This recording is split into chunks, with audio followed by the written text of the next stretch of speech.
सत्यमेव जयते। जय हिंद, जय संविधान। Metro express, नागरिकों की आवाज। फर्ज का एहसास होना चाहिए, कर्म का भी एहसास होना चाहिए। कामयाबी चुमेगी हर कदम, विश्वास अपने पास होना चाहिए। मैं doctor Brajesh Pandey, Metro Express TV news channel पर आप सभी का हार्दिक स्वागत है। आइए देखते हैं कुछ खास खबरें।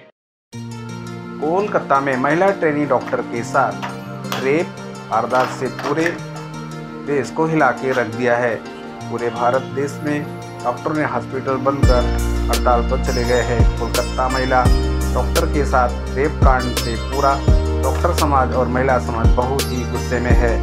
वहीं मुंबई ठाणे सटे कल्याण में Kalyanpur medical practitioner welfare association के द्वारा ट्रेनी डॉक्टर के साथ हत्या का वारदात की कड़े शब्दों में निंदा की है और रोष भी व्यक्त किया है। भारत सरकार बेटी बचाओ बेटी पढ़ाओ का नारा जरूर दिया है, लेकिन सुरक्षा कब देगी? बेटी है स्वर्ग की सीढ़ी, वो पढ़ेगी तो बढ़ेगी अगली पीढ़ी। सरकार हम सभी डॉक्टर स्वास्थ्य कर्मचारियों की सुरक्षा पर कब ध्यान देगी? और सभी डॉक्टर समाज सरकार से और भारत के राष्ट्रपति से अनुरोध है कि डॉक्टर सुरक्षा पर कड़ा कानून बनाए और राष्ट्रपति से अनुरोध है कि इस जघन्य हत्या रेप कांड का बंगाल सरकार का संज्ञान ले। कल्याण मेडिकल और रोष व्यक्त किया है। आइए देखते हैं, सुनते हैं खास रिपोर्ट।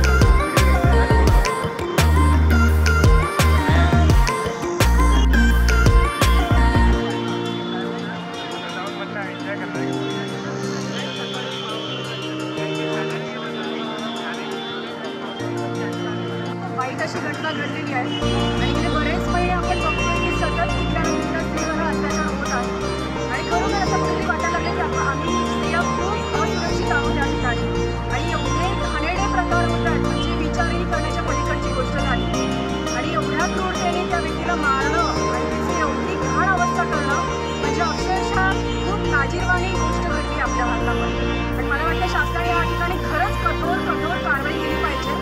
जोपर्यंत अशा व्यक्तीला भर रस्त्यामध्ये भर चौकात नागडा करून जोपर्यंत मारत नाही, टांगत नाही आणि एकदम पब्लिकच्या हातामध्ये द्या, आम्ही त्याचा निर्णय लावतो. आणि जोपर्यंत असं एखादा व्यक्ती जरी होत नाही तोपर्यंत हे गुन्हे थांबणार नाही आणि आपल्याला वाटतं आपणच आहोत की ह्या गोष्टी घडवून आणू शकतो. नाहीतर सतत रॅली काढणे आणि मला वाटतं मेणबत्ती पेटवणे आपण श्रद्धांजली वाहतोय त्या लोकांना, पण याच्यासाठी काहीतरी कठोर केलं गेलं पाहिजे आणि आपण खरंच डॉक्टर म्हणून या गोष्टीला खूप साऱ्या पुढेपर्यंत नेऊ शकतो. आपण निवेदन देऊ शकतो प्रत्येक ठिकाणी, आपण सगळं त्याचा पाठपुरावा घेऊया आणि ह्या केसमध्ये मला वाटतं खरंच गेलं पाहिजे, तर कुठेतरी हे थांबेल. आप सबको पता है डॉक्टर कम्युनिटी में ये होते आया है और ये सिर्फ बात डॉक्टर कम्युनिटी की नहीं है, ये अपने घर में अपनी बहनें अपनी लोगों की डॉटर्स हैं, तो ये एकदम ही सर्वसाधारण है। और केम्सवा का प्रेसिडेंट होने के नाते मेरी यही कोशिश है और मैं यही चाहूँगा कि केम्सवा का नाम इतना हो जनरल पब्लिक में कि कोई भी केम्सवा के डॉक्टर के ऊपर उंगली उठाने के पहले सोचे कि ये केम्सवा के डॉक्टर है। कि हिम्मत ना हो कोई भी डॉक्टर को आँख उठा के देख ले। लोग अपने अपने गुंडे पालते हैं, बट केम्सवा एक इतने सारे अपने मेंबर्स हैं, 420 के ऊपर ज़्यादा मेंबर हैं अपने। लोगों की हिम्मत कैसे होती है आंखें दिखाने की? हमारे फीमेल डॉक्टर्स हैं, हमारे मेल डॉक्टर्स हैं, उनकी हिम्मत कैसे होती है? केम्सवा इतनी स्ट्रांग संगठन होनी चाहिए कि लोगों का नाम सुनते ही लोग डरे कि नहीं ये केम्सवा के डॉक्टर्स हैं, ये ईमानदार हैं, ये अपना काम एकदम ईमानदारी से करते हैं। बट समय आएगा तो ये स्टेथोस्कोप छोड़ के फिर डंडा भी उठा सकते हैं।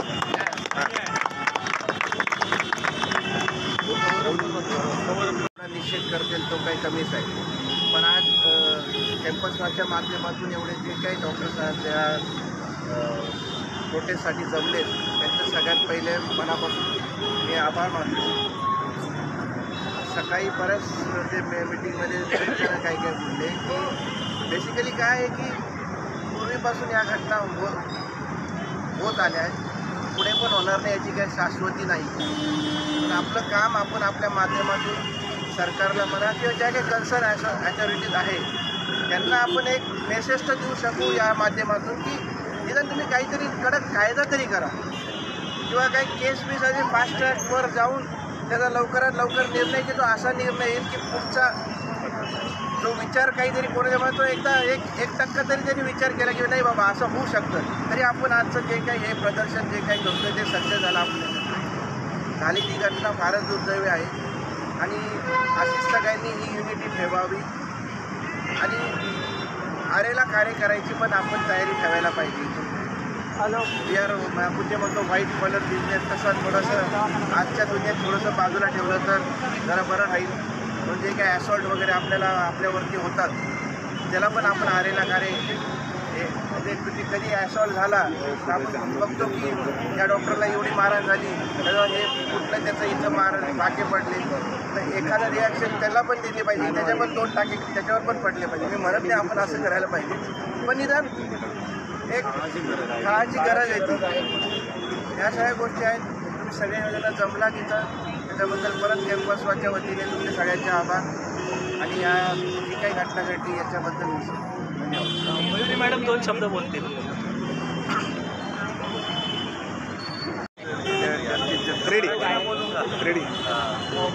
इथे जमलेले तमाम डॉक्टर्स, माझे सिनियर्स, माझे कलिग्स, सर्वप्रथम तुमच्या सर्वांचे आभार की तुम्ही आज 24 तासाचा बंद पाळून सगळं प्रॅक्टिस बंद ठेवून इथे जमलात.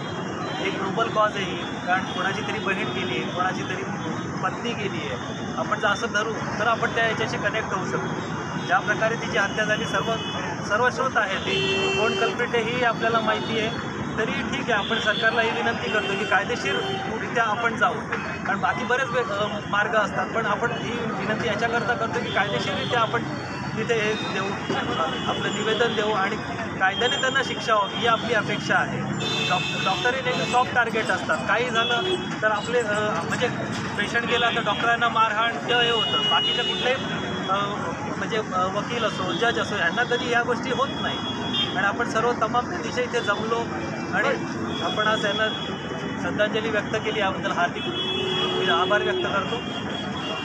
आपण म्हणतो की धर्म रक्षते रक्षा, धर्म तुमचं रक्षण करतो, पण कलियुगामध्ये संघशक्ती हे महत्त्वाचे असणार आहे. आज आपण विखुरलेले आहोत पण कोणी पण येतं आणि आपल्या क्षणी लावून जातं. 9 ऑगस्टला जो प्रकार घडला तो अतिशय निंदनीय आहे. असं कोणत्याच स्त्रीबद्दल होऊ नये. त्याचं होऊ नये असं वाटत असेल तर आपल्या सात्विक लोकांना एकत्र येणं गरजेचं आहे. कलियुग हे देवाला न मानणाऱ्यामुळे नाही आहे, मानणाऱ्यामुळे आहे, पण ते विखुरल्या गेलेले आहेत. जेव्हा आपली संघशक्ती काम करेल ना त्यावेळी कोणाची अशी हिंमत होणार नाही. आणि स्त्रीचं रक्षणाची जबाबदारी समाजाची असते. त्यामुळे समाजाने पुढे यायला हवं आणि हा जो प्रकार झालेला आहे त्या प्रकाराला उचित असा न्याय आम्हाला मिळावा असं आम्ही शासनाकडे मागणी करत आहोत आणि तो लवकरात लवकर मिळावा. आज पकडले, उद्या केस टाकले, 4 वर्षांनी लटकवलं असं होता कामा नये. त्यामुळे वी वॉन्ट जस्टिस हे आम्ही सांगतो, हे मनापासून सांगतो आहे. आणि परत असं होऊ नये म्हणून समाजाने, शासनाने आणि कायदे तेवढे तीव्र व्हावे असं मी सर्वांना विनंती करतो. इथं आले सगळे माझे बंधू भगिनी त्यांना मी आभार व्यक्त करतो की त्यांनी त्या आल्याने आपली युनिटी दाखवली. अशीच युनिटी आपण कायम ठेवूया आणि जेणेकरून अशा प्रकार परत होणार नाही. लेडीज म्हणजे ज्या महिला आहेत आपल्या त्यांच्यापर्यंत मला मेसेज बरोबर पोहोचवायचा की आज स्त्रीवर जो अन्याय आणि अत्याचार होतोय त्याच्या विरोधात आपल्या ज्या लेडीज महिला आहेत त्यांनीच हा आवाज उठवायला पाहिजे. आज पुरुषांपेक्षा त्या जोपर्यंत पुढे येत नाही, समाजामध्ये स्त्रीला समान हक्क म्हणून दिलेला आहे पण तो अजूनपर्यंत अस्तित्वात आलेला नाही. का आज लेडीज घरामध्ये बसून राहते तरी पण आज ती घाबरून जगते. आज 12पर्यंत एक लेडीज पूर्ण फिरू शकत नाही. असं का? तर ह्या सगळ्या गोष्टीवर आपला जो समाज आहे, लेडीज आहे, त्यांना पहिला आपण घरामध्ये मान द्यायला पाहिजे, नंतर समाजामध्ये मान मिळायला पाहिजे. ही माझी मनापासून इच्छा आहे. आज ह्या ज्या लेडीज आहेत का त्यांच्यावर जी क्रूर हत्या झालेली आहे, जे काही बलात्कार वगैरे त्यांना न्याय मिळायला पाहिजे. त्यासाठी आपण सर्वांनी, प्रत्येक घरातली एक महिला मिळून सर्वांनी प्रयत्न करायला पाहिजे. तरच आपण सर्व लेडीज यशस्वी होऊ शकतो. मेट्रो एक्सप्रेस, नागरिकों की आवाज.